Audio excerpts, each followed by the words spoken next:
बिस्मिल्लाहिर्रहमानिर्रहीम। हुज़ूर अक़दस सल्लल्लाहु अलैहि वसल्लम का इरशाद है कि बनी इसराइल के अंदर एक शख्स थे जिनका नाम जुरैज था।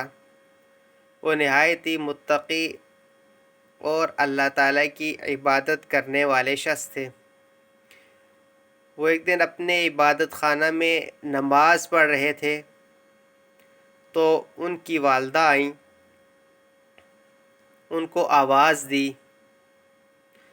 जब उनको आवाज़ दी तो उन्होंने दिल में ही सोचा कि या अल्लाह, मैं नमाज भी पढ़ रहा हूँ और मेरी वालदा भी मुझको बुला रही हैं। तो ज़ाहिर बात है कि जब वालदा की तरफ जाते तो नमाज को तोड़ना पड़ता। तो उन्होंने नमाज को जारी रखा। फिर दोबारा वालदा ने उनको आवाज़ दी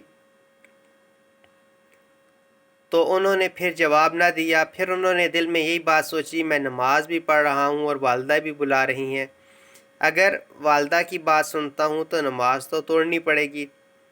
तो चुनांचे वो अपनी नमाज में मशगूल रहे, जवाब ना दिया। तो वालदा ने उनको बद्दुआ दी कि तू उस वक्त तक मरे ना जब तक बदकार औरतों के चेहरे को ना देख ले, क्योंकि उलमाए किराम फरमाते हैं कि वालिदैन को अपनी औलाद को बद्दुआ नहीं देनी चाहिए।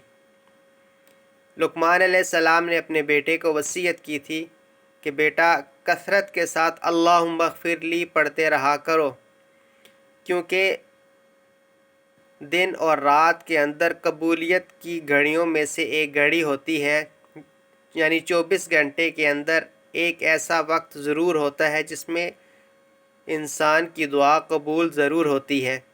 तो हो सकता है कि जब तुम ये पढ़ रहे हो अल्लाहुम्मा ग़फ़िरली, अल्लाह मुझको बख्श दे, तो तुम्हारे कलिमात उस घड़ी के मुवाफ़िक आ जाएं जो कबूलियत की हो और अल्लाह ताला की ज़ात तुमको बख्श दे। तो फरमाते हैं उलमाए किराम के जो अक्सर वालदात होती हैं वो अपने बच्चों को बद्दुआएं देती रहती हैं कि अल्लाह करे तू मरे, अल्लाह करे ये हो, अल्लाह करे तेरा वो हो जाए। तो अगर वो कबूलियत की घड़ी हो गई तो उसके ऊपर वो असर आ पड़ेगा। तो लिहाजा इस तरह औलाद को बद्दुआएं नहीं देनी चाहिए। तो कुछ अरसा गुज़रा तो एक औरत जो कि बकरियां वग़ैरह चराया करती थी, तो वो उनके पास आई और उसने कहा कि मैं जुरैज को ज़रूर बज़रूर फ़ितने के अंदर मुब्तला करूँगी, और आके उनसे बात की। तो उन्होंने उससे एराज़ किया और उससे बात नहीं की। चुनांचे वो औरत चली गई तो एक चरवाहे के पास गई तो उसके सामने अपने आप को पेश किया। तो उसने इसके साथ बुराई कर दी, दोनों बुराई पे राज़ी हो गए। चुनांचे वो औरत बकरियां चराने वाली थी। तो जब उसका बेटा पैदा हुआ साल के बाद, तो लोगों ने पूछा कि ये किसका बच्चा है। तो उस औरत ने कहा कि ये जुरैज राहिब का बेटा है। तो लोग आए तो उन्होंने आके, क्योंकि इसको बहुत नेक अच्छा इंसान समझते थे, जब इसके बारे में सुना कि इसने ऐसा बुरा काम किया है तो आए तो आके उनके इबादत खाने को तोड़ दिया और उनको बुरा भला कहा। तो उन्होंने वज़ू किया और वज़ू करने के बाद उस बच्चे के पास गए और उसको कहने लगे कि बता तू किसका बेटा है। हालांकि इतने नेक और अल्लाह ताला के मुकर्रब बंदे थे। जब उस बच्चे को कहा कि बता तू किसका बेटा है, तो अल्लाह ताला ने उसको गोयाई दी। वो बच्चा एक दिन का बच्चा बोलना शुरू हो गया कि मैं फ़लाँ चरवाहे का बेटा हूँ, उससे मैं पैदा हुआ हूँ। हालांकि पैदा तो बुरे तरीके से हुआ था, लेकिन उस बच्चे ने नाम ले लिया। जब लोगों ने ये देखा तो वो सारे के सारे लोग दंग और परेशान हो गए कि ये तो बहुत ही अल्लाह ताला के मुकर्रब और नेक बंदे हैं और हमने इनके साथ क्या सलूक किया, हमने इनको बुरा भला कहा, इनके इबादत खाने को तोड़ दिया।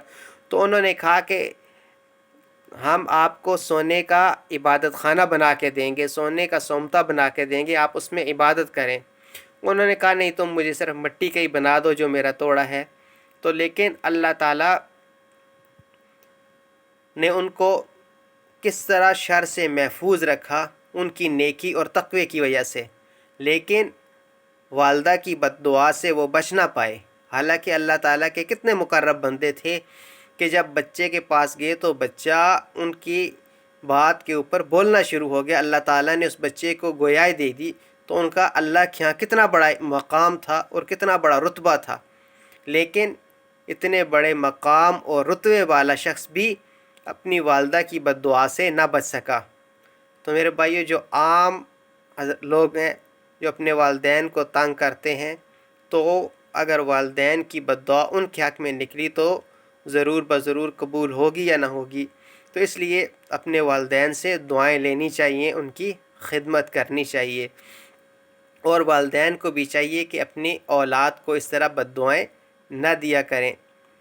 آپ صلی اللہ علیہ وسلم نے ارشاد فرمایا کہ اگر میں نماز پڑھ رہا ہوتا، میری والدہ مجھ کو آواز دیتی تو میں نماز توڑ کے جاتا اور اپنی والدہ کی بات کو سنتا کہ وہ مجھے کیا حکم دے رہی ہیں، کیا بات کہہ رہی ہیں.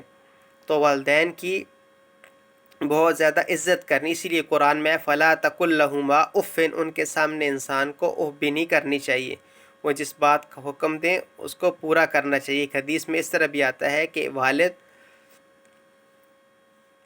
کی دعا اور اللہ تعالیٰ کے درمیان میں کوئی حجاب یعنی پردہ نہیں ہوتا. اللہ تعالیٰ ان کی دعا کو قبول کرتے ہیں. اور ایک حدیث میں اس طرح بھی آتا ہے کہ قیامت کے نزدیک انسان کو اپنا باپ برا لگے گا اور اپنے دوست اچھے لگیں گے. تو اللہ تعالیٰ سے دعا ہے کہ اللہ تعالیٰ ہمیں اپنے والدین کی قدر کرنے کی توفیق عطا فرمائے، اور ان کی جو دعائیں ہیں اور سایہ رحمت دیر تک ہمارے سروں پہ رکھے، اور اللہ تعالیٰ ان کی جو دعائیں ہیں ہمارے حق میں قبول فرمائے، اور اللہ تعالیٰ ہمیں والدین کی نافرمانی سے بچنے والا بنائے. وآخر دعوانا ان الحمد للہ رب العالمین.